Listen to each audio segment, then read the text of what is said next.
जालना जिल्ह्यातील जालना वडीगोद्री रोडवरील शहागड गावाजवळ बस आणि ट्रकचा भीषण अपघात झाला आहे. अपघातामध्ये 6 जण ठार झाले असून 18 जण जखमी झालेत. जखमींपैकी 6 जणांची प्रकृती गंभीर आहे.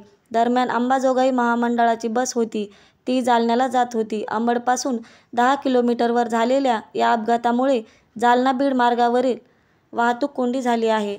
अपघातग्रस्त ट्रकमधून मोसंबी वाहतूक केली जात होती. जखमींना उपचारासाठी रुग्णालयात दाखल करण्यात आले आहे. जालना-बीड मार्गावरील शहागडजवळ हा अपघात झाला. अपघातानंतर तातडीने स्थानिक त्यांच्या मदतीला धावले. घटना घडल्यानंतर स्थानिकांनी मदतकार्य सुरू केले. त्यानंतर पोलिसांनाही पाचारण करण्यात आले. नक्की अपघात कसा झाला ही माहिती अजूनही पुढे आली नाही. बीड जिल्ह्यातील गेवराई इथून जालन्याकडे जाणाऱ्या बसला जालन्याहून बीडकडे मोसंबी घेऊन जाणाऱ्या आयशर ट्रकची समोरासमोर धडक बसली. प्रत्यक्षदर्शीच्या माहितीनुसार भरधाव वेगाने येणाऱ्या आयशर ट्रक दुसऱ्या वाहनाला ओव्हरटेक करण्याच्या प्रयत्नात बसवर जाऊन आदळल्याने हा अपघात झाला. बसमध्ये एकूण 24 प्रवासी होते. यातील किरकोळ जखमींना अंबड येथील प्राथमिक आरोग्य केंद्रात उपचारासाठी हलवण्यात आले आहे.